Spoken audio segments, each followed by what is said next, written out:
Hoy tenemos un panel muy especial donde vamos a hablar de la parte de oftalmología a propósito de que se celebra la semana del 9 al 15 de marzo, la Semana Mundial del Glaucoma. Obviamente con la finalidad de prevenir el glaucoma a nivel mundial y el deterioro de la visión a causa de esta enfermedad. Así que voy a dar los buenos días a la doctora Guillermina Méndez. Ella es especialista en glaucoma, presidenta de la Asociación Dominicana de Glaucoma. Buenos días. Buenos días, muchas gracias por la invitación. Con gusto estamos aquí para responder todas las preguntas que tu audiencia pueda tener. Amén, qué bueno. Y saludar a la doctora Niurka Leonor, que es la presidenta de la Sociedad Dominicana de Oftalmología. Ya ese cargo yo ya ese cargo ya, sí. Ya lo pasamos. O sea, ya ese cargo ya, yo pasada presidenta, vamos a ver. La pasada presidenta, con mucha experiencia. Pasada presidenta. Yo soy la doctora Niurka Leonor, muchísimas gracias por la invitación, siempre dispuesta a ayudar en lo que podamos con respecto a la educación sobre las enfermedades oculares. Buenísimo. Y antes les recordamos que pueden hacer sus llamadas a la línea nacional en el 809-682-9850 y en la línea internacional 1833-380-0062. Y no se olviden de mirar este programa directo en YouTube, en Rumba FM, nuestro canal de YouTube. Ahí pueden comentar, hagan sus llamaditas. Hoy vamos a estar hablando de un tema muy interesante. Y antes también recordar que durante esta semana vamos a tener la Jornada Nacional del Chequeo de Glaucoma. ¿Nos pueden hablar un poquito más de eso para nosotros poder entrar de lleno en lo que va a ser este panel?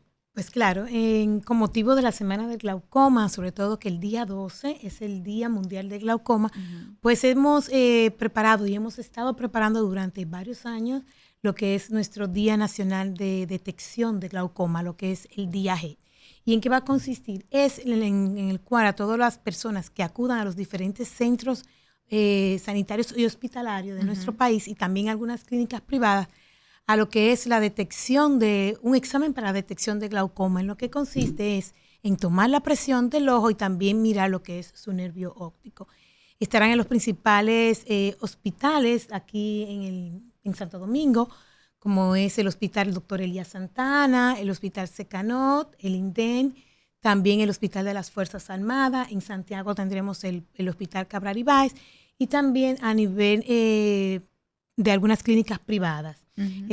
Por lo que auguramos a que cada uno de las personas, de los oyentes, pues puede acercarse a su centro oftalmológico cercano o su clínica para ver si también entra dentro de lo que es la campaña nacional del Día G. Excelente. Y este mes, hace varios años que la Sociedad Dominicana de Oftalmología junto a DOGLA, que es la Asociación Dominicana de Glaucoma, celebramos el mes de glaucoma. En todo este mes se realizan actividades. Por ejemplo, el pasado sábado, la parte del servicio social, hacemos la otra parte que es la actualización académica de los residentes y médicos oftalmólogos en glaucoma, la cual encabezó la doctora el pasado sábado. Y este sábado, en nuestra conmemoración del mes completo, seguimos con la jornada del Día G. Buenísimo, excelente.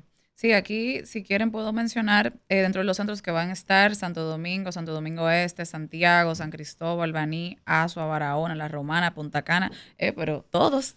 Sí. Eso es buenísimo. Sí. Y me surge la pregunta, ¿qué realmente es el glaucoma? ¿Qué es esto?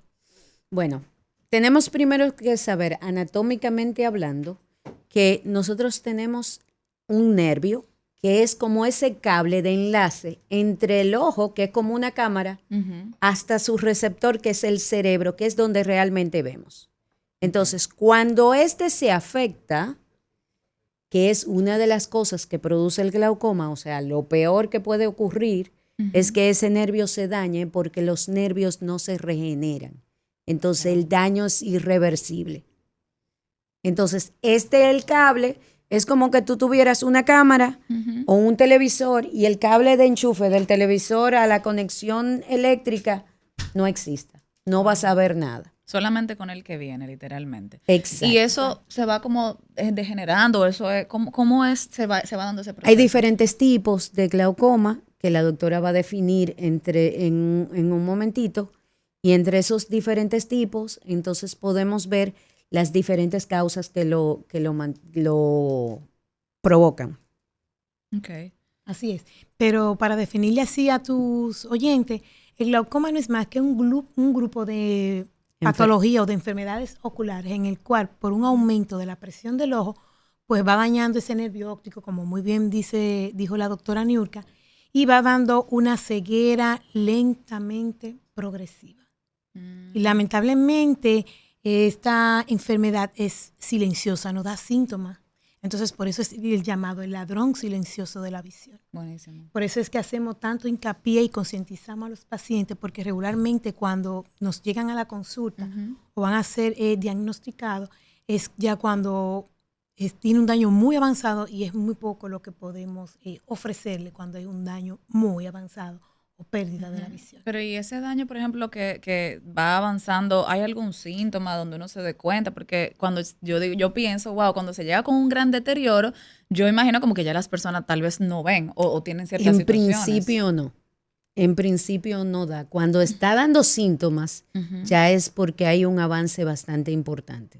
Entonces, ¿qué pasa con nosotros? Que hay personas que van a cambio de lentes, por ejemplo, en una óptica y tal, y si no hay un oftalmólogo que pueda hacerle un chequeo donde haga una evaluación adecuada con toma de presión intraocular, ese paciente va a ir, se va a hacer sus lentes, va a volver, se va a hacer sus lentes, y cuando vaya a un chequeo que comience a tener algún tipo de disminución en su visión o dolor o cualquier otra condición de que, por ejemplo, vea en forma de túnel, ya ese daño nosotros no lo podemos regresar. Entonces, ese daño lo que no se puede regresar, pero entonces el mantenimiento de ese daño es lo que se puede mejorar. Exacto, podemos evitar que siga progresando ese daño. Y si se detecta a tiempo, podemos evitar que progrese a un daño. Ok. Usted ahorita mencionó que hay algunos tipos de glaucoma y que usted lo iba a describir un poquito más amplio. ¿Cuáles serían esos tipos? Bueno, tenemos dos grandes categorías dentro de lo que es el glaucoma en el adulto. Vamos a decir adulto mayor de 40 años, que es el glaucoma de ángulo abierto, que regularmente es el más común y es el que se produce porque el sistema de drenaje natural del ojo se va deteriorando, ¿verdad? Entonces, da unos síntomas en su inicio, como decimos, asintomáticos y lentamente va progresando y vamos teniendo pérdida de visión, ¿ok? Tenemos el glaucoma de ángulos estrechos, que es cuando el sistema de drenaje se va estrechando o se cierra de manera súbita, rápida. Entonces, sí da síntomas, pero es el menos frecuente de los glaucomas. ¿Y qué nos puede producir al paciente? Nos puede producir ojos rojos, dolor, fotofobia o sensibilidad a la luz, o podemos ver hasta halos de luz alrededor de una luz. ¿Okay? También nos puede dar lagrimeo. Hay otros tipos de glaucoma que pueden ser secundarios, ya sea una patología ocular previa o una cirugía o a una enfermedad existente en el paciente, y también un tipo de glaucoma que no es tan frecuente, pero sí es a nuestros niños. Nuestros niños pueden nacer con un glaucoma y es el glaucoma congénito, que más adelante entonces vamos a entrar un poquito a hablar sobre esto también. Sí, ahorita cuando hablábamos fuera del aire, yo les comentaba que yo voy a ser como ese oyente, que es verdad, quiere saber. Y tal vez en mi vida yo les comentaba que tenía a mi abuelita y era diabética. Entonces usted menciona que ese tema del glaucoma se puede desarrollar también por una enfermedad. ¿Solamente lo vemos en la diabetes o hay otros tipos de enfermedades que se pueden desarrollar que son parte de que se pueda desarrollar una posibilidad de un glaucoma? Los miopes altos, las personas con diabetes, hipertensión. Hay personas que tienen traumatismos y después del trauma se le produce el glaucoma. ¿Qué otra cosa? Aparte de los congénitos, evidentemente. Y básicamente, y en la raza afroamericana y los pacientes que tienen herencia familiar. Okay. Si tú familiar, padre, madre, tíos, hermanos tienen, hay que chequearse. Sí, hay que darse seguimiento. Y por ejemplo, en mi caso, que yo le comentaba que después de tener a mi segundo hijo, yo usaba lentes, muy bajito el número, pero ya, o sea, no tengo que usar y yo veo muy bien y solamente tal vez los uso para el tema de la computadora o la pantalla azul, ¿verdad? Que entiendo que también sería interesante ver por qué se recomienda que se usen los lentes en la pantalla azul. ¿Por qué se puede dar esto? Porque hablamos, por ejemplo, de que yo puedo heredarlo, que una enfermedad me puede desarrollar el tema del glaucoma, pero también en mi caso no era glaucoma, pero sí era un tema de la vista. Es un defecto refractivo. Un defecto refractivo no es una enfermedad. Eso tiene que ver básicamente con el largo, la forma de tu ojo. Uh-huh. Entonces, ese defecto refractivo se pudo haber alterado por las hormonas después del embarazo y cambiar tu refracción totalmente. Para ti fue para bien, pero por ejemplo, yo cuando me embaracé, después de mi embarazo, yo tenía una miopía 1 grado y aumentó. Wow. En mi caso. Uh-huh. O sea, que puede ser para bien o para mal en algún momento. Ok, entonces, a ver, dentro de, cuando nosotros hablamos de glaucoma, muchas veces se menciona el tema de la presión ocular. ¿Qué significa esto y por qué es tan importante tomarlo en cuenta?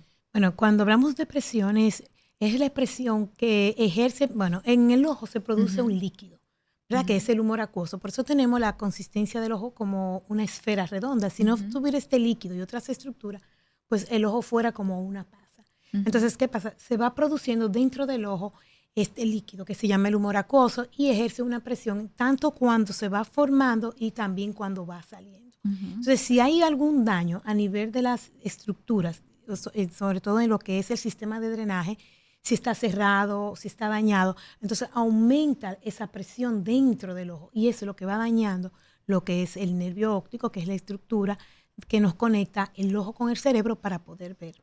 Cuando hablamos del sistema de drenaje, ¿me pueden dar como un ejemplo? Es como si tú tuvieras una manguerita que ayudara a que en el caso de ese, una manguerita que ayudara a que saliera agua cuando tú tienes un tanque. Tú tienes un tanque de agua Como y ese tanque de agua, que tú tienes, tiene una manguera para que no se rebose. Okay. Vamos a decirlo de esa manera. Entonces, el sistema de drenaje es como una manguerita que ayuda a que eso no se rebose, no se ponga más. Si tu tanque tiene una tapa, entonces va a tratar de aumentar la presión y va a producir un proceso tenso en esa zona y se va a rebosar. Como el ojo no tiene forma de drenar de otra manera, entonces lo que hace es que sube la presión y daña el nervio. ¿Y cuando sube la presión hay síntomas físicos que nos podemos dar cuenta? Sí, en los pacientes pueden tener visión borrosa, podemos tener dolor ocular, ojo rojo, también podemos tener lagrimeo. Okay. Por eso es importante cuando tenemos dolor en el ojo, acudir al oftalmólogo. Muchas veces lo que hacemos es que recurrimos a lo más cercano, a una gota de un familiar, de un vecino o a la farmacia por algún colirio específico, no sabiendo que puede ser que esté aumentando la presión y dañando ese nervio óptico. Sí, eso es un peligro porque a veces pretendemos recomendar. Perdona que te interrumpa, como pasó en el hospital con un paciente de emergencia. Él tenía el ojo rojo, su familiar le dio una gota que él tenía y esa gota lo que hizo fue que le aumentó la presión más. Wow. Y él llegó con la presión más. ¿Y qué tú estás usando? Un esteroide. Qué bebé. Entonces, ese tipo de cosas hace, mientras más tiempo tenemos la presión aumentada, mayor daño puede ocurrir en el ojo y mientras mayor daño, más irreversibilidad puede haber. Sí, y eso es un tema importante, que ahora que estamos en esta semana se haga voz de eso, de que si usted tiene cualquiera de estos síntomas que se han descrito, no se ponga una gotica, vaya. No se automedique, claro, que usted no es médico. Así es. Y a veces como no se genera de que un dolor muy fuerte, por ejemplo, un golpe o algo así que la gente lo ve, pero claro, se siente, pero me pongo un chin de hielo, no, eso que me cayó algo en el ojo. Me bebí un calmante, me sentí mejor, me dormí y por ahí mismo. Exactamente, entonces no nos vamos dando cuenta que eso va generando un deterioro que es silencioso, por eso usted decía que se le llama el ladrón silencioso. De la visión. Y tenemos el problema de que hay un glaucoma de presión normal.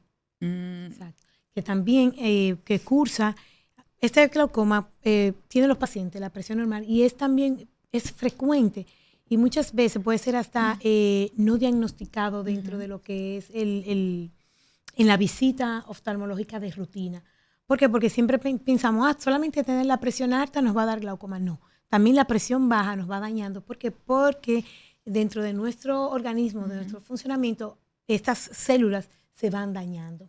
Entonces, podemos también tener un glaucoma de presión normal. Y aún así también se deben de tratar con medicamentos para mantener aún la presión más baja. Y se dice que es de tensión normal, no es porque sea una presión normal por debajo del límite aceptado para la población general, que regularmente es el número estándar, que muchas veces los pacientes creen que si tienen la presión por debajo de 21 milímetros de mercurio, que es la presión, es normal. Muchas veces puede ser que para ti una presión de 15 que está por debajo de 21 no sea normal para tu ojo o tu nervio óptico, y probablemente sea un poco más baja. Entonces, esas son las personas con depresión normal, que aún con una presión por debajo del límite aceptado en la población en general, siguen teniendo daño. Ok. Tú sabes que me surge también una pregunta ahí a veces. Vamos a tomar una llamadita desde de continuar. Cátedra Médica, buenos días. Muy buenos días, gracias por el programa. Una pregunta, esta presión intraocular no tiene nada que ver con la presión arterial, ¿cierto? Ser hipertenso no es un factor de riesgo adicional para ser un potencial paciente de glaucoma. Les escucho en el aire, gracias. De hecho, lo mencionamos, que el paciente que tiene hipertensión tiene más propensión a ser glaucomatoso. Así es, porque cuando hay una presión arterial, tenemos daño a nivel de lo que son los vasos sanguíneos de nuestro cuerpo, ¿verdad? Y por eso puede afectar a nivel cardíaco, a nivel de todos los órganos. Y uno de ellos es entonces el ojo, porque va alterando lo que es la perfusión, o vamos a decir el flujo sanguíneo de ese nervio óptico. Y por supuesto es un factor de riesgo importante ser hipertenso y también los diabéticos. Sí, exacto. Eso sería importante como volver a mencionarles esas enfermedades. Hablamos del tema de la diabetes, diabetes, hipertensión, miopía alta, la tiroides, los migrañosos también. Los afroamericanos, los mayores de 40 años tienen mayor riesgo. Y también se han demostrado en últimos estudios que las personas que padecen también de lo que es la apnea del sueño, y también las mujeres somos un poquito más propensas, sobre todo cuando ya vamos entrando en lo que es en la etapa pues de la menopausia, también somos más propensas a padecer de glaucoma. O sea que, de cierto modo, cuidar de nuestra visión también es cuidar integralmente de nosotros. O sea, de entender que tal vez si yo tengo un tema de una enfermedad, por ejemplo, el tema de la tiroides, que existe en nuestro país un tema fuerte de la tiroides, que se puede ver que en la alimentación, se puede ver en otros ámbitos, de la manera en la que nos relacionamos en general. También nuestra visión tiene un punto importante en eso. Entonces, hay algunas pautas que una persona que tenga ya glaucoma, que esté diagnosticado, tanto vamos a dividirlo en la parte preventiva como en la parte ya del diagnóstico. ¿Qué pueden hacer si lo vemos como de una mirada integral? Ok, algo importante es, debemos tener un estilo de vida saludable, así como tienen los pacientes hipertensos, diabéticos, hacer ejercicio, una dieta baja de sal, tratar de, si son fumadores, pues bajar esa carga de cigarros o de tabaquismo que puedan tener al día, que son factores que nos van a ayudar a que ese glaucoma siga progresando. ¿Y en el tema de la otra cosa preventiva que debemos hacer es hacer su chequeo oftalmológico. Si usted tiene más de 40 años, un chequeo oftalmológico cada año. Si usted tiene herencia de familiar con glaucoma, un chequeo cada año. Y además de eso tenemos métodos diagnósticos que los médicos van a utilizar para eso. O sea, no es solamente tomar la presión y ver el nervio, también necesitamos tener estudios que corroboren si hay afección o daño o no, como los que la doctora va a decir en este momento. Okay. Sí, ¿qué daños podemos tener? Hay daño a lo que es a nivel de lo que es el campo visual.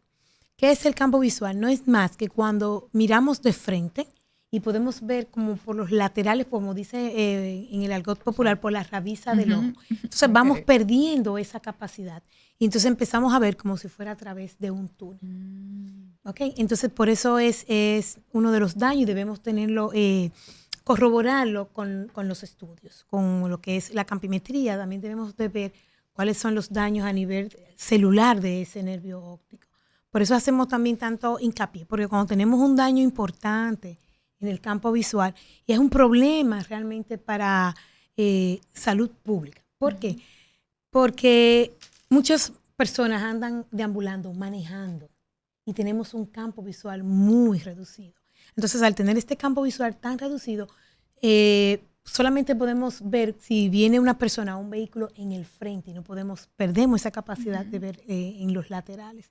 Entonces también es importante a la hora de nosotros como de emitir, sobre todo en lo que es las licencias para conducir, poner dentro de lo que son los estudios, no solamente lo que es la toma de la visión, de la agudeza visual, que no se nos requiere en la licencia de conducir, sino también debíamos de incluir lo que es el estudio del campo visual. Pero, a ver, cuando nosotros vamos al tema de la licencia, hay te ponen, léeme aquí. Es como... Sí, pero puedes tener 20/20, aunque tú no puedas ver para los lados. Eso es importante. Entonces, es como si tú tomaras, tú ves el cartón que tú usas de las servilletas que uno usa para limpiar manos y demás, que la tiene colgada en el cosa, y tú te lo pones ahí. Y tú ves que lo único que tú ves es lo que está de frente, pero no ves los laterales. Entonces, ese es el problema. Porque la persona que maneja con un campo visual estrecho es un peligro público. Sí, claro. O sea que al final, para irte entendiendo, se puede tener un tema de glaucoma. Sin embargo, a nivel de los laterales pueden estar afectados, pero yo puedo mirar de frente y ver 20/20. Excelente, exactamente. Wow. Y la gente no se da cuenta porque yo miro 20/20 de frente. Exactamente. Y entonces, a ver, también me surge la pregunta, hay muchas personas que entienden que cuando van a una óptica, ya tengo mis lentes, me voy cambiando los lentes, pero ahora escuchándolas me doy cuenta de que una óptica no es lo mismo que una evaluación. O sea, ¿dónde está la diferencia? ¿Y qué debemos realmente de hacer? En la óptica, tú compras el lente, se puede hacer la refracción, que es saber el defecto refractivo, lo que hablábamos, miopía, hipermetropía, astigmatismo, presbicia. Entonces tú puedes hacer tu lente, lo puedes hacer perfectamente ahí, pero ese no es un chequeo oftalmológico completo. Un chequeo oftalmológico completo es con un especialista que es médico y después de médico hizo una especialidad en oftalmología que va a verificar tu córnea, tu cristalino, tu retina, tu nervio óptico, tus vías lagrimales. Son cosas completamente diferentes. Sí, son muy diferentes. ¿Algo que agregar? Así es. No, y que realmente si hay óptica que solamente te hacen, como dice la doctora, la refracción. Pero si tienen un médico oftalmólogo, ya puede hacerse su chequeo ahí. Pueda incluso referirlo al subespecialista, dependiendo de la patología que este oftalmólogo, si está en la óptica atendiendo, pues puede referir. Y hay lentes, por ejemplo, he escuchado casos donde las personas usan lentes y vámonos aquí las lentillas que vemos, que a veces les complica más la enfermedad que se va degenerando por el mismo tema. Entonces, es bueno utilizar esas lentillas como porque se me rompieron mis lentes y voy como urgencia. Esos manuales se compran en la farmacia. ¿Cómo eso afecta? Mira lo que pasa. Es que la lentilla solamente te gradúa la presbicia, pero tú puedes tener hipermetropía, astigmatismo y no te está corrigiendo nada de eso. Y esa lentilla es solamente porque tú estás en un escritorio y tú vas a usarla para leer documentos. Pero si tú estás hipocorregido porque tú tienes hipermetropía, entonces no estás haciendo nada. O sea que entonces estás forzando tu vista. El lente, de cierto modo, es una forma de nosotros poder mejorar, ya sea una... la visión, no tiene que ver con el glaucoma. No tiene que ver con el glaucoma. Pero sí, es te va a mejorar tu visión mientras lo uses, porque hay gente que cree que si el lente se lo quitan y dice, yo estoy viendo menos sin mis lentes. No es que tú no estás viendo menos, es que tu lente está haciendo su trabajo. Okay. Porque si tú con el lente ves igual, entonces el lente no está haciendo ningún trabajo. Sin él o con él. Ahora, tu lente, tú te lo pusiste y tú ves mejor, eso quiere decir que el lente está haciendo su trabajo. Interesante. Sí, y también hay un mito en muchas personas de que las lentillas hacen daño. Si hicieran daño, no se vendieran, ¿verdad? ¿Dónde está el problema del uso de la lentilla? Muchas veces, cuando ya somos presbitas, tomamos la lentilla de cualquier escaparate de una tienda y vemos bien, pero no chequeamos si realmente tenemos algo dentro de nuestros ojos. Y como vamos viendo bien, pero no sabemos qué se va generando dentro de este ojo, aún con una buena visión ocular, como es el glaucoma u otra patología que pudiéramos tener. Sí, eso es importantísimo porque, mira, ahora entiendo que no es que no uses la lentilla, no es que vayas a hacerte tus estudios, pero adicional a eso hay un proceso que es lo que se tiene que dar. Aquí hablando sobre el glaucoma en esta semana del glaucoma y la parte oftalmológica, y nos acompañan las doctoras la doctora Guillermina Méndez y la doctora Niurka Leonor, y estábamos recogiendo todo lo que tiene que ver con este tema del glaucoma, el diagnóstico, el por qué, cómo nosotros, la herencia nos influye en esto. Así que les recuerdo que si quieren hacer sus preguntas, pueden llamarnos a la línea 809-682-9850. Vamos a tomar una llamadita. Cátedra Médica, buenos días. Buen día. ¿Qué tanto puede afectar los problemas de las cervicales la vista? Te escucho. ¿Qué tanto puede afectar el problema de la cervical en la vista? Ok, muy bien. Todo depende del qué problema cervical tiene. Cuando tenemos problemas cervicales, sobre todo donde hay una hernia o una obstrucción del flujo sanguíneo, desde, vamos a decir, desde las columnas vertebrales, que nos lleva hasta lo que es la irrigación del cerebro, puede afectar en que como hay poca irrigación o ha disminuido la irrigación, pues también puede darnos poca irrigación a nivel ocular y puede tener entonces daño a nivel de lo que puede ser su nervio óptico. Okay. También debemos tener en cuenta, cuando tenemos problemas cervicales, muchas veces los ortopedas o su médico de base puede indicarle tratamiento a base de esteroides si tiene dolores o inflamaciones fuertes. Y hay que tener mucho cuidado con este medicamento porque puede aumentar la presión del ojo. Entonces es bueno que si esos pacientes que usan ese tipo de medicamentos, y sobre todo si son pacientes con tratamientos ortopédicos, chequear su presión ocular antes de que sea suministrado este tipo de tratamiento de esteroides y durante el proceso también del tratamiento. Importantísimo eso. Espero que la pregunta haya sido respondida. Y recordar no automedicarse, sí. porque mi vecina utilizó ese antiinflamatorio porque ella tenía un problema cervical, para que no subamos la presión con un medicamento que usted no conoce. Sí, así es. Entonces, dentro de eso mismo, ¿hay algún grupo de personas que tiene que estar más atenta a desarrollar el glaucoma? Claro, son esos pacientes. ¿Cuáles son los factores de riesgo para usted padecer glaucoma? Hay varios, como dijimos. Padecer de hipertensión ocular, la diabetes, si padece de tiroides, las personas migrañosas, también si somos mayores de 40 años con familiares de glaucoma, las personas de descendencia afro, o sea, de raza negra, también aquellas personas que padecen de la apnea del sueño, podemos tener, son factores de riesgo para padecer esta enfermedad. Recordando que nuestra raza es mezclada y que nosotros todos tenemos esa herencia de raza negra. Ok, eso también es muy importante. Entonces, realmente nosotros como dominicanos, lo que usted menciona, eso realmente tenemos más posibilidad de poder desarrollar el tema del glaucoma, y realmente esto es un problema de salud pública, es un problema. Hablemos un poquito de eso. Sí, esta es una enfermedad frecuente. Más del 2% de la población tiene glaucoma. Incluso a nivel mundial se dice hay ceguera por glaucoma. 4 millones de personas son ciegos por glaucoma a nivel mundial. Y se con estudios que se han realizado, se ha proyectado que para el 2040, 111 millones de personas van a padecer esta enfermedad. Y actualmente puede haber 80 millones de personas y de las cuales puede ser que la mitad no lo sepa. Exactamente. O sea, que lo esté desarrollando. Que no lo sepa. Que no lo Que no sepa. lo sepa. Que no se ha chequeado, que no ha hecho una evaluación. Ujú.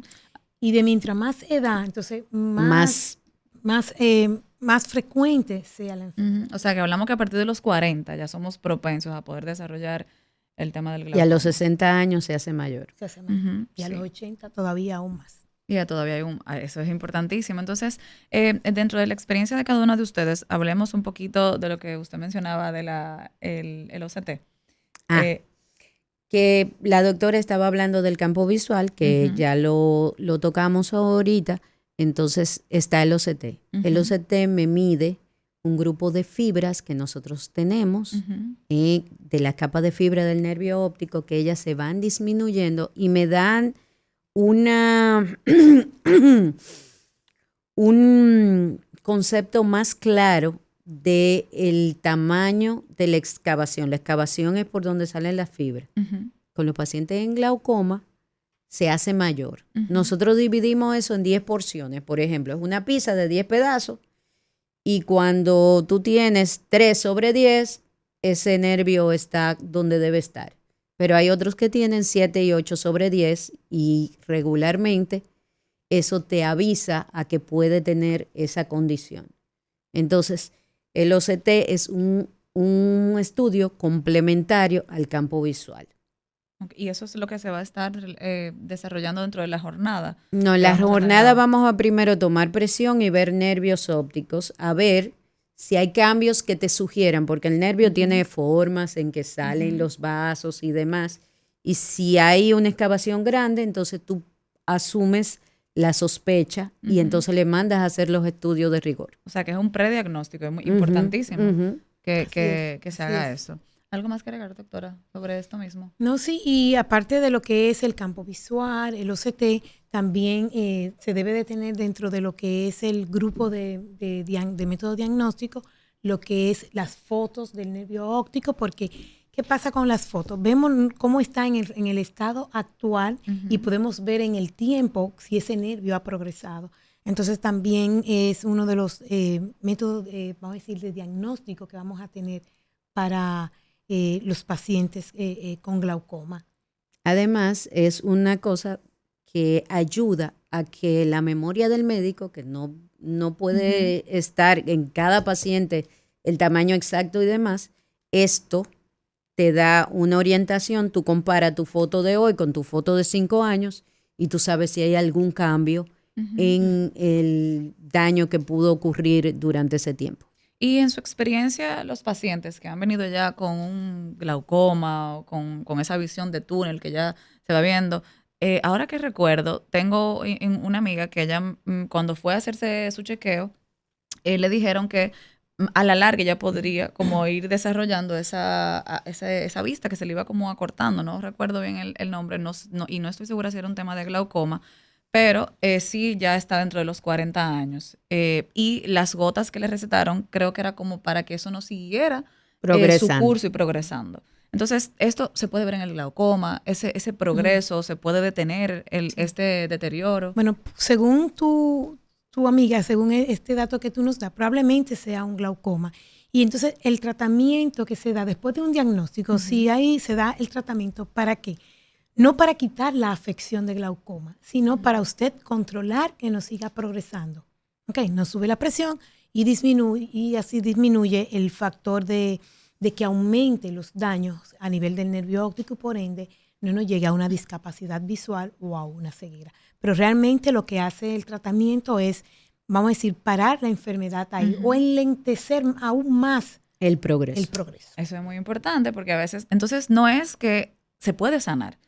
No, Lo no que- se no cura se cura. hasta el momento, porque se Ok. hacen investigaciones día a día que en algún momento esperemos que ocurra. Y aparte de recetar esas gotas y ese tratamiento, ¿hay otro tipo de tratamientos que nos pueden ayudar? Láser, cirugías, La sí, doctora puede sí. hablar de eso, que es una Sí. de sus prácticas diarias. Sí, tenemos tratamiento médico, hay un arsenal de tratamientos médicos, ya sean gotas o pastillas y en combinaciones.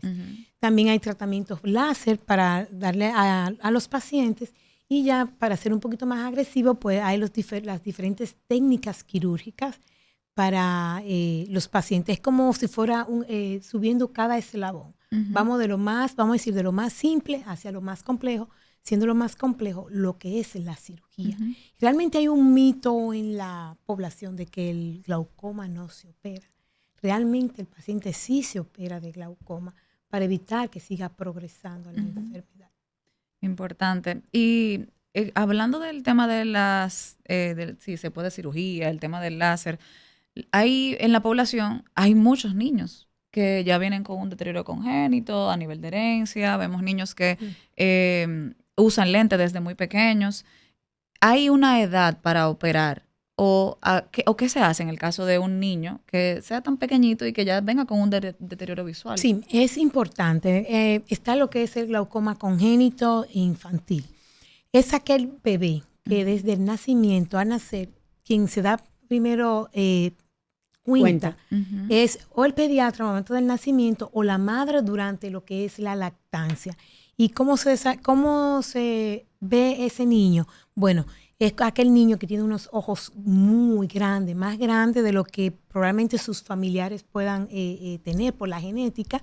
También tienen esos ojos de azules. Muchas veces las personas dicen, cuando somos de raza negra, decimos, mi hijo tiene los ojos azules o ojos claros y probablemente esté desarrollando lo que es un glaucoma congénito. También van a tener estos niños lo que es un lagrimeo y van a tener también mucha sensibilidad a la luz. Entonces, cuando tenemos esos síntomas esos signos que llaman la atención, ya sea a la madre o al pediatra, entonces debemos de referirlo a oftalmología. Muchas veces pasa que estos niños al nacer le indican unas gotitas de antibiótico con esteroide. Entonces lo que hacen es que aún más empeoran la situación. Y cuando tenemos estos bebecitos, el tratamiento de primera línea, de primera mano, aparte de las gotas, lo ideal es la cirugía. Debemos de una vez diagnosticado a este niño, operarlo. Incluso yo he tenido ya pacientitos que a los 3 días de nacido tengo que operarle de los 2 ojos porque realmente es una emergencia, porque si no, pues vamos a estar condenando a ese niño a lo que es una ceguera. Wow, sí. Yo le comentaba que tengo un caso también de una conocida donde ya su niño, puede ser que desde pequeño, que él venía con una condición y no se operó. Entonces, hay una edad, por ejemplo, el niño nace y no se diagnostica a tiempo, se le pone la gotita. ¿Llega a alguna edad donde ya no es posible operar? Bueno, siempre se hace todo lo posible para que se mantenga la calidad visual de ese niño, aunque sea poca, pero esa es la visión de ese niño. Quizás no es una visión 20/20, 20/50 como otro niño, pero quizás ese niño te pueda ver los movimientos de las manos, te pueda ver sombras, y esa es su visión. Entonces, por esa visión hay que tratarlo. ¿Okay? Pero sí, hay que tratar a los niños con glaucoma. Aunque sea una visión poca, muy poca, hay que tratar de controlarla para que no la pierda completamente, porque no es lo mismo. Tú tener una persona que sepa que ahí hay una puerta, que hay una sombra, una puerta, a que no sepa que hay nada. Sí. Entonces no es lo mismo para ellos manejarse en su vida diaria. Esta es una enfermedad discapacitante. Sí. Es una enfermedad que hace que ese paciente se pueda deprimir. Sí, muy importante eso. Entonces, esas son cosas que tenemos que tener pendientes porque es una entidad de salud pública. No es solamente del grupito, no es una enfermedad, gracias a Dios, tan frecuente en el caso del congénita, pero es una de las causas de dificultad visual de los pacientes, de los niños a nivel infantil. Yo he visto casos que se están haciendo muy populares en las redes sociales y es la operación del cambio de color de ojo. Usted mencionaba que el tema del color, los ojos claros pueden presentar más deterioro en el tema visual. yo quiero escuchar su opinión y que hablemos sobre esto realmente. Mira, no es que los ojos claros sean más propicios, sino es que cuando en lo que estábamos hablando es que los niños cuando nacen tienen esa configuración o color azul y muchas veces pensamos que es lo del color azul. Ok, entonces, pero es realmente un ojo grande que luce como si fuera el iris fuera azul. Okay. Pero tus padres tienen los ojos marrones y después el padre está pensando en otra cosa, pero es que el paciente es con un glaucoma congénito. Importante. Entonces, lo de el asunto del cambio de colores. Que yo veo que eso está muy de moda. Mira, hay dos formas, ¿verdad? Una es dándole al iris con un tipo de láser que lo que va a ocurrir posteriormente es que se va a cerrar el ángulo y le va a subir la presión. Y hay otra que es un tatuaje que le hacen a la córnea, pero que cuando la córnea es como la mica de un reloj transparente, ese tatuaje que le hacen a la córnea va a impedir que si un paciente es diabético, yo pueda verlo dilatado porque es un tatuaje. Eso no es nada temporal. Ay. así es. Entonces, ¿qué te digo? También, ¿qué pasa? Que en estos iris que son oscuros, el iris no es más que el diafragma, vamos a decir, que tenemos de color dentro del ojo, y es que nos va a permitir a que la intensidad de la luz junto con la pupila no sea tan fuerte y podamos controlar la entrada de luz al ojo. Entonces, ¿qué pasa? Cuando despigmentamos, es como cuando blanqueamos, vamos a decir, si usted tiene una tela oscura, roja, negra, y le echamos cloro, que es el láser, usted está aclarando esa tela. Entonces, ¿qué pasa? También pero se va deteriorando porque el cloro también deteriora, por ejemplo. Mismo, entonces, deteriora el iris. Deteriora el iris. Y el pigmento se deposita en las áreas de drenaje. Del drenaje y puede subir la presión. Que es la parte de lo que estábamos hablando del glaucoma. O sea, que básicamente de colorar el ojo, para ponerlo más claro, para decirlo así, hace que ese pigmento se vaya y obstruya esas vías, ¿verdad?, de drenaje que son importantes para nosotros poder mantener la salud del ojo, lo que va deteriorando en un tema de glaucoma. Exacto, y también el paciente va a tener lo que es mucha fotofobia porque tiene un iris claro. Muy claro, entonces va a molestar. El pigmento que lo protegía de la luz, él se lo está quitando. Ay, mi madre. O sea, que al final lo que es moda es como que avanzarse más la enfermedad. Pudiera ser un factor de riesgo. O provocársela, exacto. Sí, porque hay de todo. Puede ser que sí lo provoque, pero realmente cuando hacemos un daño tan abrasivo en nuestro ojo, no vamos a tener la eterna juventud.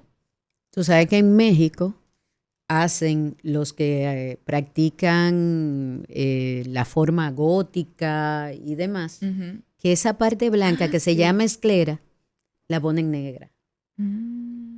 ¿Y ahí cómo eso afecta?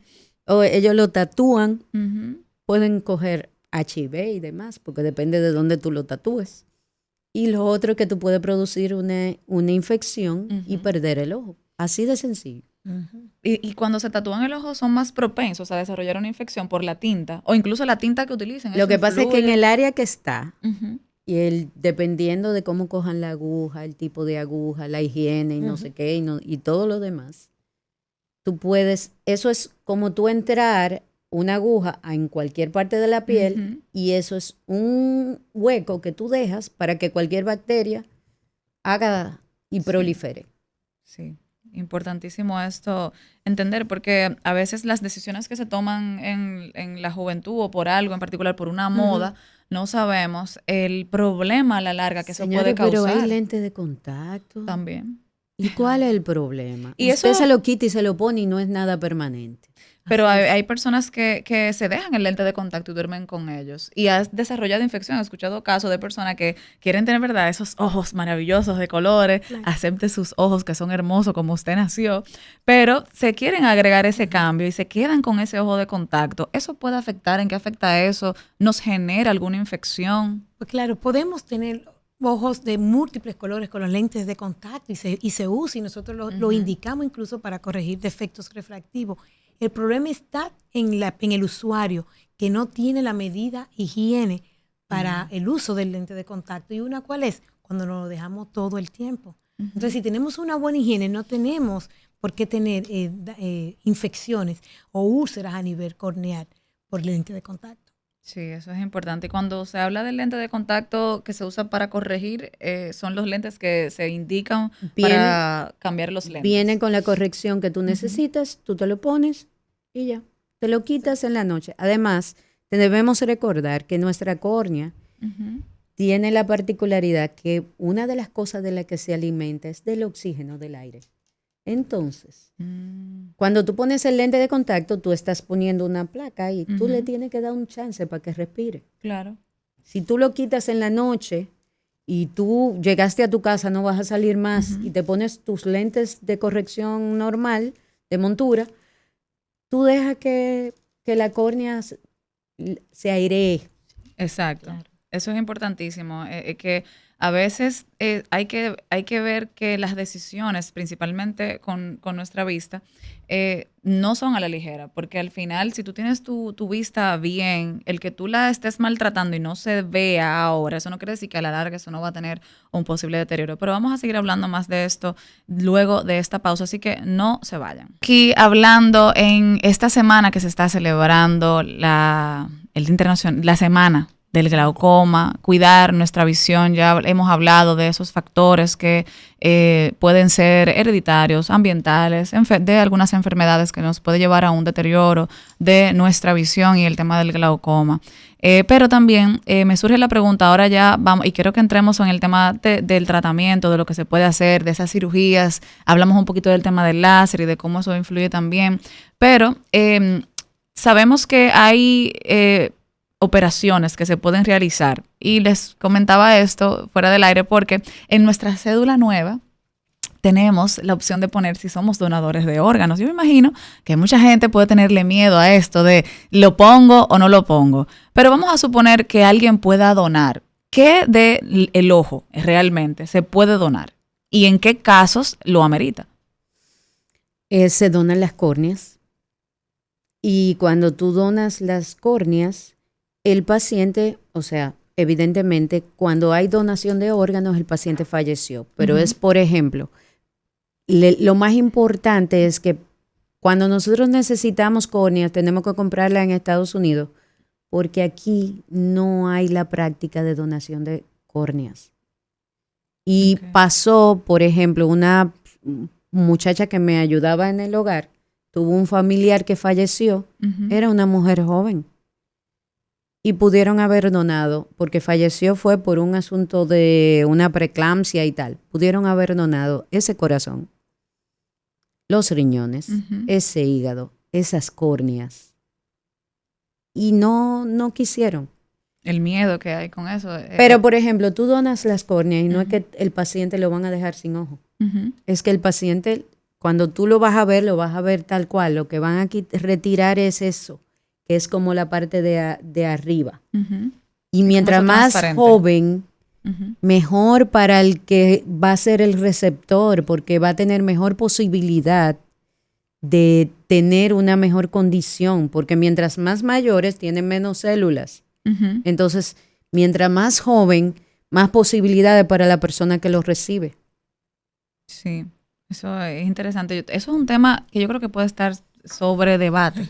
Claro, y realmente con lo de la donación de órganos nosotros tenemos más miedo, porque pensamos o tenemos en nuestra cabeza que si ponemos que sí, que vamos a donar órganos, quizás si tenemos un accidente y vamos a un hospital y saben que somos donadores de órganos, eso es lo que pensamos. Quizás no nos van a dar las atenciones para mantenernos vivos hasta lo último. Entonces, por eso quizás es más miedo o falta de conocimiento de parte de la población al no querer donar los órganos. Sí, eso es importante porque he escuchado, mucha gente dice, no, yo no voy a poner eso en mi cédula, yo no.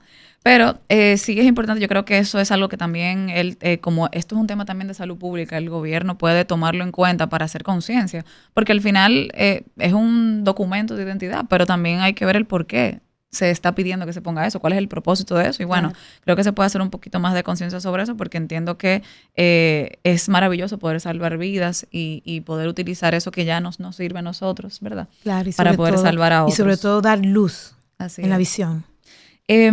También aquí hay una pregunta que me interesa mucho y es que en términos de salud pública, ¿qué tan importante es el tamizaje o la detección temprana para evitar una ceguera por glaucoma? Eso es básicamente lo que vamos a hacer el sábado, un tamizaje. Verificar que los pacientes que tienen glaucoma o que no saben que tienen glaucoma o personas que sospechan o que tienen algún familiar con glaucoma, vaya, se chequee y podamos hacer el proceso de prevención para evitar una pérdida visual irreversible.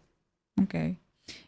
Hay personas que van y se hacen este tamizaje, no sé en la experiencia que le ha pasado, porque sé que esto no es el primer año, que se le da el diagnóstico, se le dice, mira, tienes que ir a revisarte, tienes esto, pero es que yo estoy bien, ese doctor lo que quiere es que yo haga la consulta. ¿Les ha pasado esto y hay casos en los que se pueden utilizar como ejemplos de un paciente que pensaba que no tenía nada y que de repente llega con un deterioro visual? Pues claro, aparte de lo que es el tamizaje, también se crea durante lo que es el mes concientización sobre lo que es la enfermedad. Se hace mucho hincapié en darle educación al paciente, que es lo más importante. Ya cuando un paciente o una persona llega y se dice, usted tiene o es un sospechoso de glaucoma, es importante que usted se haga su diagnóstico. Y sobre todo cuando el paciente es como uno puede observar que son como un poquito testarudo o no esté convencido. Regularmente usamos ejemplos. ¿Qué mejor ejemplo sobre esta enfermedad de un paciente? La misma que tenía el presidente Joaquín Balaguer, que es la enfermedad que él tenía, que era una persona con discapacidad visual o no vidente por esta enfermedad. Entonces también hacemos como esa semejanza para que los pacientes tomen esa conciencia.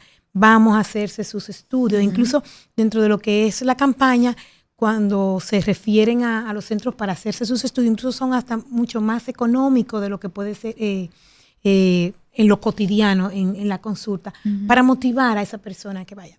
Hemos tenido casos de que se diagnostica tanto en la consulta como en tamizajes previos, en el cual le decimos al paciente, usted tiene una sospecha o tiene un glaucoma, y el paciente desaparece, no vuelve a la consulta, ya sea por un factor económico o cualquier otro factor, y cuando vuelve ya tiene mucho daño o quizás no tenemos nada que ofrecerle. Entonces ese es el paciente que se lamenta, ¿por qué no lo hice? También se ha visto en pacientes que siempre hacen sus chequeos a nivel de óptica, y al hacerlo a nivel de óptica solamente le hacen el chequeo de lo que es el defecto refractivo, de ver de frente. O sea, me corrigieron, pero nunca me vieron un nervio óptico, nunca me vieron una retina, nunca me tomaron una presión intraocular. Entonces ese es el paciente que te llega a consulta y dice, doctora, pero yo siempre me he chequeado. ¿Dónde usted se ha chequeado? En una óptica. Era con un profesional de la salud que le podía a usted diagnosticar, darle tratamiento. Entonces ahí es que está la cuestionante. Entonces por eso debemos hacer y estamos concientizando al paciente, tanto a nivel de educación como del chequeo, de ir, vaya, acuda. Sí, realmente hay un tratamiento que no es un tratamiento, sino es una manera de diagnosticar otro tipo de enfermedades que se hace a través del ojo. A mí siempre me ha interesado mucho saber sobre esto porque yo como psicóloga, porque la parte de psicología clínica que trabajo, recuerdo una vez que una paciente llega a consulta y me dice, yo me hice un chequeo a nivel del iris y me salió que yo puedo tener problemas en el hígado o que puedo tener alguna situación. Eso será iridología, me imagino. Ese fue el estudio que ya se hizo. Okay. Sí, y aquí realmente a través del ojo nosotros podemos ver si hay un órgano que está en deficiencia. Los hipertensos, los diabéticos. Muchas veces los pacientes diabéticos los diagnosticamos que ellos no saben, sobre todo varones, que no les gusta ir a chequeo. Por ejemplo, las mujeres vamos al ginecólogo, cuando parimos nos hacen evaluaciones y tal. Los hombres, si no se sienten nada, no van. Entonces, cuando ellos vienen porque no están viendo bien y tal, entonces que tú chequeas el fondo de ojo, tú encuentras que el paciente tiene cambios por la presión arterial o por la diabetes, incluso por colesterol y ese tipo de cosas. Incluso, mire, el ojo es la ventana del cuerpo y es muy fácil uno, vamos a decir, llegar a él o ver a través de él uno como médico y también no solamente el oftalmólogo, también el neurólogo y otros, el cardiólogo, si te hacen un fondo de ojo. Y realmente dentro del ojo podemos ver muchas manifestaciones que nos pueden ser manifestaciones sistémicas o enfermedades. Podemos ver si tenemos hipertensión, si el paciente padece de hipertensión, de diabetes, si sufre de artritis, de cualquier tipo de infección en su cuerpo que no lo manifieste en ninguna otra área, y en el ojo se puede ver. Bueno, también como infecciones como toxoplasmosis. Muchas veces podemos encontrar en los pacientes cicatrices de toxoplasmosis. Usted preguntarle, ¿usted ha tenido toxoplasmosis, contacto con animales, con gatos? No, doctora, nunca. Y usted ve dentro del ojo, porque el ojo es una ventana que nos dice cómo va el estado general de todo el cuerpo. Eso es importantísimo. Hemos diagnosticado HIV, leucemia. Por el ojo. Por los cambios que ocurren en el ojo por ese tipo de enfermedades. Falsemia, y todavía no da sintomatologías típicas de esas enfermedades a nivel del cuerpo en general. Wow, solamente señores, eso es tan importante que nosotros nos eduquemos en base a nosotros cuidar nuestra visión. Porque mira, que tal vez uno, me imagino, o sea, dentro de este proceso, hay muchas personas que van, se hacen un estudio y dicen, y pueden prevenir el desarrollo de otro tipo de enfermedad. Así es. Por hacerse su chequeo. Y señores, eso es tan importante. Y yo llamo a que ahorita, antes de terminar el programa, vamos otra vez a hablar un poquito de los hospitales donde va a estar y se va a estar dando esta atención. Entonces, para los tratamientos que se utilizan más para controlar el glaucoma, ¿cuáles son esos tratamientos? Okay. Los repasamos un poquito, pero quiero que repasemos sobre esto para que nos puedan escuchar realmente y puedan ver qué tratamientos son los más eficaces con eso. Ok, luego de que el paciente llega y es diagnosticado, ¿qué vamos a hacer con este paciente? Debe ser una terapia, vamos a decir, también en conjunta con departamento muchas veces de psicología. Porque aparte de vamos a hablar del tratamiento médico, pero también quiero hacer esa salvedad, un tratamiento integral. ¿Por qué? Porque muchas veces hacemos ese diagnóstico y el paciente le puede producir una depresión. ¿Por qué? Porque puede ser ese padre que es el que muy bien es el proveedor en la casa, pero tiene una enfermedad que lo está limitando para el trabajo, pues ya es una familia que tiene menos ingresos en la casa. También, o aquella madre que está en casa y entonces tiene que ayudar a este esposo. O sea, realmente la dinámica familiar cambia. O si es aquella persona, aquel abuelito que hay que tener cuidado con él porque hay que mover los muebles y demás porque se puede caer o pueden llegar a tener alguna fractura, entonces puede ya venir otros problemas. O sea que realmente el tratamiento en el glaucoma no es solamente a nivel del ojo, sino también lo que es el entorno familiar. Ya en cuanto a lo que es el tratamiento per se, pues tenemos lo que son los tratamientos en gotas. Ahora tenemos los láser, que es uno de los tratamientos de primera línea para tratar el glaucoma. Y también tenemos lo que son las cirugías a nivel de lo que es el quirófano. Sí es importante que el paciente use su medicación como es prescrito por su médico y entonces ir a consulta, dependiendo de cómo esté esa presión o el médico se lo requiere, su oftalmólogo especialista en esta enfermedad, qué tan frecuente debe de ir. Por lo menos debe de ir de 3 a 4 veces al año a chequearse. Son consultas frecuentes para ir monitoreando esa presión intraocular hasta que esa presión esté en una presión meta. ¿Qué es la presión meta? Es la presión donde su glaucoma no siga progresando. ¿Cómo sabemos que el glaucoma no está progresando? Realizando los estudios para verificar sobre todo el campo visual y la tomografía o el OCT, como se habló, para ver que no se estén dañando esas células dentro de ese ojo. Sí, eso es importantísimo lo que mencionan en el tema del seguimiento. A veces creo que ustedes en su experiencia, ¿cómo el seguimiento realmente afecta el tema de que no se siga desarrollando el tema del glaucoma? Porque, como se dice, no es algo que se va a sanar, se va a detener por un momento para que no se siga desarrollando, pero conocemos, ¿verdad? Hay pacientes que dicen, yo me siento bien, yo estoy bien. O sea, ¿cómo afecta esto? Si el paciente abandona el tratamiento, va a avanzar. Exacto. O sea, no es que usted se compre la recordar gotica que siempre. Si usted abandonó el tratamiento, el avance que hay es irreversible. O sea, ya lo que se dañó no lo podemos echar para atrás. Entonces, el seguimiento con su médico tiene que ser tal cual el médico se lo agenda. Si es cada 3 meses, si es cada 4 meses, si es cada 6 meses. Porque si abandonaste el tratamiento, va a avanzar y es irreversible. Sí, eso es importantísimo y eso es parte también de la conciencia de que hay pacientes, y no sé, o han existido pacientes o casos que ustedes conozcan de personas que se quedan con las gotas y pasa el tiempo, pasan años y el tiempo. Y él te dice, no, tengo 10 años usando esa gota. Yo tengo pero 10 años usando esa resulta gota. ser que él no sabe en esos 10 años si esa gota todavía le está haciendo el efecto que estaba haciendo al inicio. Y si su progresión, como él va a progresar en particular, va a ser igual que otras personas. Claro. ¿No? Y se ponen gotas del hermano, del papá. Eso pasa mucho Sí, en el sí, tema sí, de la realmente claro. sí. O la del vecino. Sí. El vecino me dijo que este era buenísimo. No, y que Y como ahí- también no da síntomas, el paciente dice, me siento bien, y entonces abandona el tratamiento. Sí, exacto. Eso es, creo que lo que hay que hacer también conciencia sobre eso, de que no se puede abandonar el tratamiento y no tampoco durar años con un mismo tratamiento, porque el tema es que lo que hemos aprendido hoy es que independientemente de que se ayude a que la enfermedad no progrese, él puede ir cambiando y Ir poder ir cambiando. evolucionando. Y no también, hablando de lo que es un problema así de salud pública, ¿por qué? Porque si somos un paciente que padecemos de presión arterial, hipertensión, tenemos que comprar la pastilla de la presión, tenemos que comprar la pastilla del azúcar, de la diabetes, como decimos, y tenemos que comprar las gotas. Entonces, dentro de la canasta familiar, este es un presupuesto un poquito alto, el del tratamiento. Claro. Entonces, doctora, yo prefiero mejor quedarme ciego a que me suba la presión y morirme. Entonces, ¿qué hacen?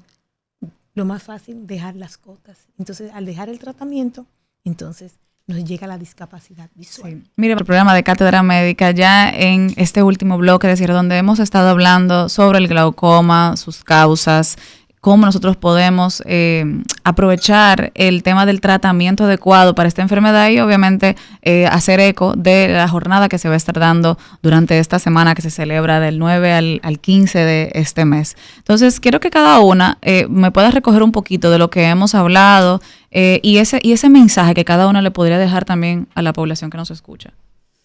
Recordar que el tratamiento para el glaucoma, si usted detecta a tiempos la enfermedad, usted puede tratarse y pasar el resto de la vida sin perder visión. Que el tratamiento es un tratamiento que hay que darle seguimiento. No es que me pusieron unas gotas y pasado mañana yo no vuelvo a donde el médico y duro 5 años sin ir usando la misma gota. No, porque hay que monitorizar y ver si en algún momento con algún estudio me dice que usted está progresando, puede ser que requiera o láser o cirugía o cambiarle la gota. Entonces tenemos que tener conciencia que es un tratamiento prácticamente de por vida, que no se cura y que la prevención es lo más importante. Hacer su chequeo y verificar que usted no tenga cambios sospechosos de glaucoma. Ok. Mi principal consejo para los radioescuchas es no esperen tener síntomas para evaluarse. Si usted es una persona mayor de 40 años con factores de riesgo de hipertensión, diabetes, de raza negra, chequese, vaya, acuda al oftalmólogo, porque el glaucoma es una enfermedad que da ceguera de manera irreversible. Entonces podemos controlarlo. Y la mejor prevención es yendo al oftalmólogo, al especialista en glaucoma. Si lo detectamos a tiempo, podemos controlar la enfermedad y no llevarlo a una ceguera irreversible. Sí, así es. También recordar que hablamos de los factores a nivel de lo que se puede enfrentar nuestra población dominicana, porque ¿verdad? Tenemos que hablar de República Dominicana. Claro. Y hablamos de que aquí hay un 2%, era Un 2% de la población, que tiene glaucoma y otro por ciento que no sabe que lo tiene. Exactamente. Hablamos también de que es un tema que hay enfermedades que pueden hacer que ese deterioro sea mayor, como la diabetes, La hipertensión, la tiroides.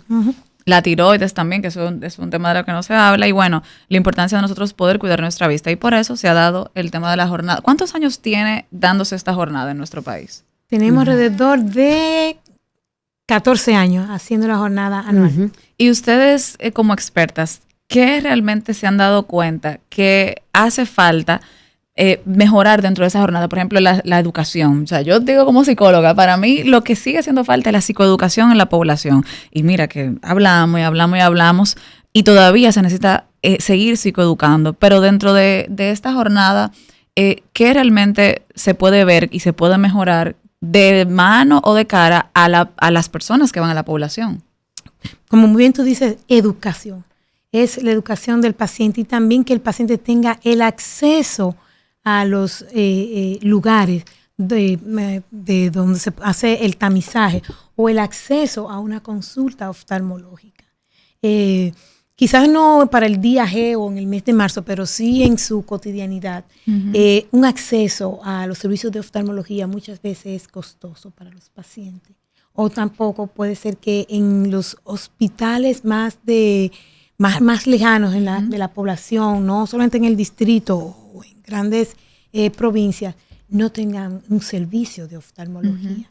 Entonces eso también hace que aumente la población con daño visual. Doctora, ¿usted qué pasó por esa experiencia de la presidencia dentro de la parte de oftalmología? ¿Hay retos que nosotros que podemos ver que se deberían de tomar en cuenta dentro de nuestra población y de lo que usted vivió como en esa experiencia? Sí, hay muchos retos, entre los cuales está lo que decía la doctora, que el paciente tenga acceso en ciertos sitios. ¿Por qué pasa? Aquí en la capital se concentran varios hospitales, en Santiago, en sitios grandes, pero hay otros sitios que no tienen esa facilidad. Entonces, al no tener esa facilidad, el paciente tiene que transportarse a la capital o a cualquier otra área, pero a veces no viene con un familiar, viene con un vecino, pero al vecino hay que pagarle el dinero del transporte y a veces dinero para que lo acompañe, o sea, como un servicio. Sí. Y a veces les resulta bien costoso, muy, muy costoso. Y hay que entender que dentro de los seguros tengo entendido que no se incluye el tema de oftalmología. O sea, eso es como adicional. Se incluye hasta cierto punto, pero hay estudios que deberían estar incluidos en el catálogo básico, que no están incluidos. Y hay medicamentos que deberían ser costeados para que los pacientes tengan acceso. Sí, sí, por eso hablamos de que también es un tema de salud pública, que no solamente es un tema de que yo tengo un tema de visión y que voy a ir a revisarme, o sea, el glaucoma y estas enfermedades degenerativas del ojo también tienen que, mira, ahorita hablábamos de que una persona que no ve o que tiene un glaucoma que todavía se va desarrollando y que no se da cuenta, puede afectar en la vía pública.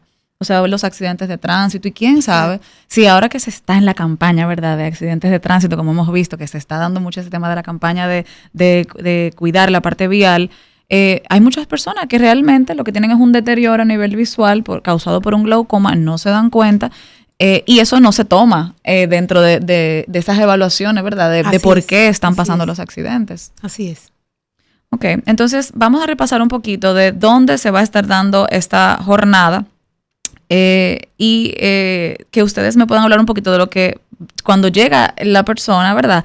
¿Qué va a encontrar aquí? Entonces recordar que vamos a estar se va a estar haciendo esta jornada el 14 de marzo. El próximo sábado. El próximo sábado con la Jornada Nacional de Chequeo de Glaucoma, Revísate a Tiempo. En Santo Domingo va a estar el Centro Cristiano de Servicios Médicos, el Hospital Dr. Elías Santana, en Los Alcarrizos, la Clínica Oftalmológica de Santo Domingo, Unidad de Oftalmología y Cataratas, el Hospital Secanó, el Instituto Nacional de la Diabetes, el Hospital de las Fuerzas Armadas, Hospital General Plaza de la Salud, Patronato Nacional de Ciegos, el Centro Cristiano de Servicios Médicos, Americano Lugo, Centro Láser, Oftalmoplastia, y en Santo Domingo Este, Visualmed, Colacer, Fundación Piel, Centro Cristiano de Servicios Médicos, y no olvidar que se va a estar en Santiago, San Cristóbal, Baní, Azua, Barahona, La Romana, Punta Cana, Higüey y Verón. ¿Dónde las personas pueden ver esta información para saber a qué centro pueden dirigirse? Ok, nosotros la tenemos en nuestras redes sociales, se están compartiendo en lo que es Adogla RD, también en la página de lo que es la Sociedad Dominicana de Oftalmología. Uh-huh. Y que cuando las personas, vamos a suponer, yo soy un paciente que va y se revisa y va dentro de los centros, ¿qué yo voy a encontrar ahí? Tú dices cuando vayas al tamizaje ahora, bueno, cuando en cualquiera de los lugares que usted vaya ahora, pues usted llega, se acerca, le van a hacer un cuestionario sobre su estado, sus antecedentes y si tiene alguna comorbilidad, o sea, hipertenso, diabético y demás. Luego va a pasar a lo que es el área de tamizaje, en el cual se le va a instilar gotas anestésicas, se va a tomar su presión intraocular. Luego de tomar su presión intraocular va a ser evaluado por el oftalmólogo, el especialista que esté a cargo, y va a mirar su nervio óptico. Entonces ese doctor especialista va a correlacionar su presión con lo que son los cambios de nervio óptico.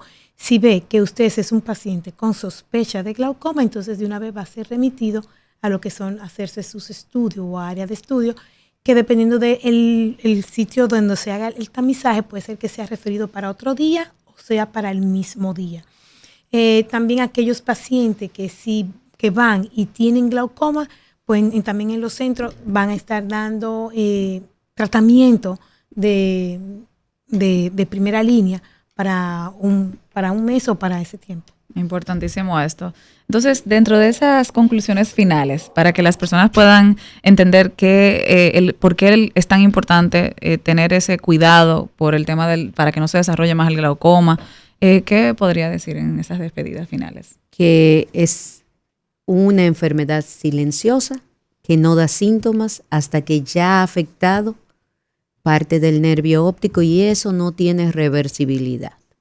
Así es. Bueno, pues entonces en este lunes de Cátedra Médica ya hemos escuchado sobre el tema del glaucoma. No se olviden de esta jornada que realmente... esperamos. Exacto, y que yo sé que va a ser de mucho apoyo, entendiendo que parte de cuidar nuestra salud es nuestra responsabilidad. Así que nos vemos mañana.